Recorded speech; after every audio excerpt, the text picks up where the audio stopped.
Hey everyone, welcome to today's video. Now, one of the most fun parts of Tom Clancy's The Division is the weapons. This same aspect of the game is going to play a critical role in The Division 2, and today I wanted to bring your attention to the weapon changes that we've seen so far.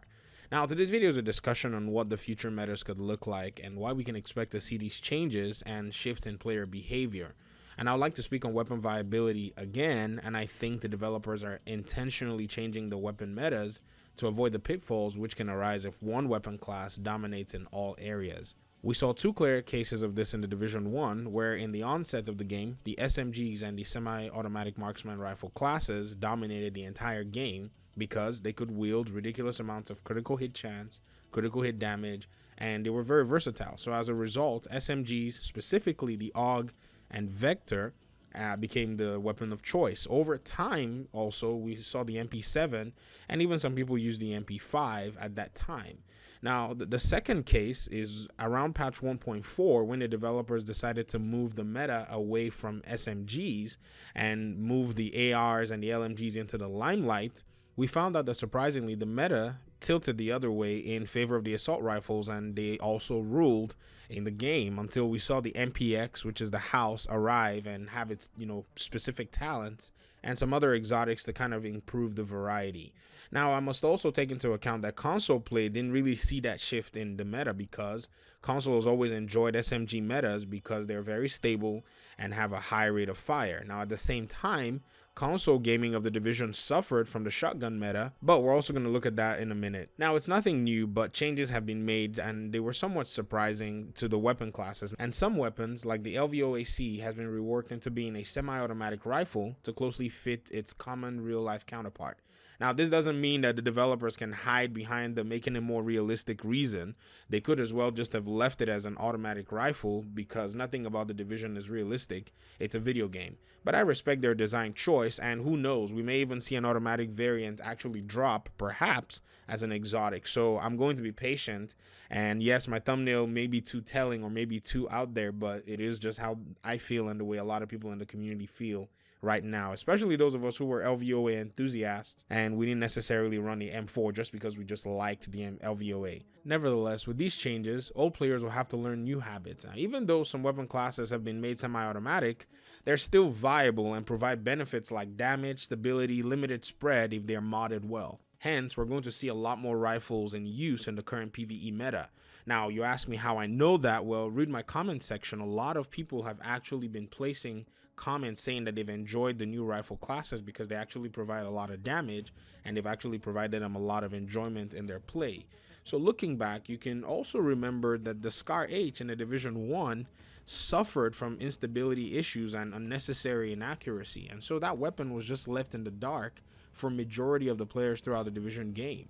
Now, some players ran it, some players enjoyed it, but for the most part, it was not the weapon of choice because you had other variants of the rifles like the SVD, you had the M1A, and these rifles just dominated when it came to fast-firing semi-automatic weapons. Now, another critical aspect of weapon viability and the future metas is that the SMGs will most likely be predicated on your build and how you mix and match your gear to enhance your SMGs. Perhaps once we start seeing the brand sets and the gear sets and the overall weapon talents in the game, we'll be able to judge what metas the SMGs are going to be useful for and in what scenarios. So I don't think the SMGs are actually going to drop in the sense that they're going to be overpowered and people can just depend on them just for their rate of fire. I think now the developers are trying to make us work more before we can actually get more value out of our SMGs. And now to LMGs, which I think, and LMGs are probably going to finally take their rightful place in the Division 2. You see, the LMG class is here to do the job that the developers have always intended the LMGs should do. From the private beta, doing comparisons of raw damage numbers, it was very obvious that the LMG damage numbers were in some cases higher than some other weapons and may be the choice of preference for most players. And I think this is a historical shift because the LMGs didn't get much representation in the Division until much later into the life cycle of the game, when we saw the MG5s, the Big Alejandro, and some other weapons actually come into the limelight because of new gear sets. And so regarding these, I think the developers are actually going to set the weapon classes in a much more specific category and make them actually useful perhaps according to their real life variants, because LMGs are very powerful weapons and they have their drawbacks, but they're very powerful, and I think we're going to see that show up in the Division 2. Another thing for us to look at again is also the marksman rifle classes. I mean, we've already seen how powerful they are. I mean, in PvP, a headshot with the marksman rifle is pretty much an insta kill. I mean, the 50 caliber, but also some marksman rifles are also hitting very hard. And so you can bet on those who love to snipe to enjoy themselves as they play through the Division game, the Division 2 game, and plow through many players in PvP. And also in PvE, it was also a very refreshing use of the marksman rifle. You didn't seem to have to hit a bunch of NPCs multiple times before they were taken down. And so with the marksman rifles in play, and to top it off with the marksman specialization, it's pretty much a dead giveaway that the marksman rifles will be top tier in the list of weapons in the Division 2. And I think the Division 2 developers have actually looked at this and are trying to make players, or encourage and incentivize players to actually play more diverse skill sets. Some people will probably just man marksman rifles all through their builds, because if you look at some of the build statistics, they actually have assets and they actually have viability to help boost your marksman rifles. And this is probably going to be one of the things that we're going to see a lot of in the Division 2. And then to sidearms. You know, sidearms have been a mixed bag. I mean, you can tell that the developers eventually added the X45 in the Division 1. They added some other, you know, Golden Rhino and all those things, but they were just, the Golden Rhino was just an exotic, and the only one that was quite worth using was the X45. But I think in this Division 2, if you look from the beta, these sidearms are hitting much harder than I expected, which I think is a very good improvement. And you know, there's also the Desert Eagle, which is coming, and I hope we can actually see some action with the weapon. Now finally, let's discuss and talk about something that may be a big problem in the Division game.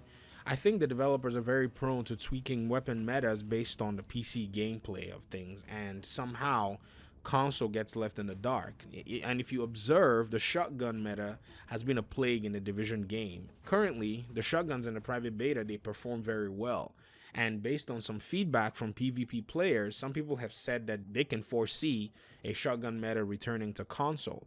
And I don't in any way dispute that, because I see the unique aspect of how the shotguns can actually be used, especially with the quick fire attribute in the game. And so how the developers are going to actually balance this without entirely making the shotguns useless or stifling the auto aim on console, I hope that they can actually make sense of everything, or maybe modify the numbers when it comes to PvP. I genuinely hope that console does not get a very, very acidic meta like it has in the past. I mean, in patch 1.3, we saw the shotgun meta, and even in the patch 1.8 meta, you could see the showstopper, which is the fully automatic shotgun, take prevalence. And so hopefully the developers can extensively test out the shotguns in the PvP before the game is actually released. So that's all I have in this discussion, but this is an open-ended discussion. I wanted to see and kind of hear your feedback on weapons and weapon metas. And so what weapons do you think you're going to be using, and what weapons do you actually think are going to run the metas or be more relevant than others? I want you to please leave your answers in the comments section. Thank you very much for your time and audience, and I guess I'll see you in my next video. Peace.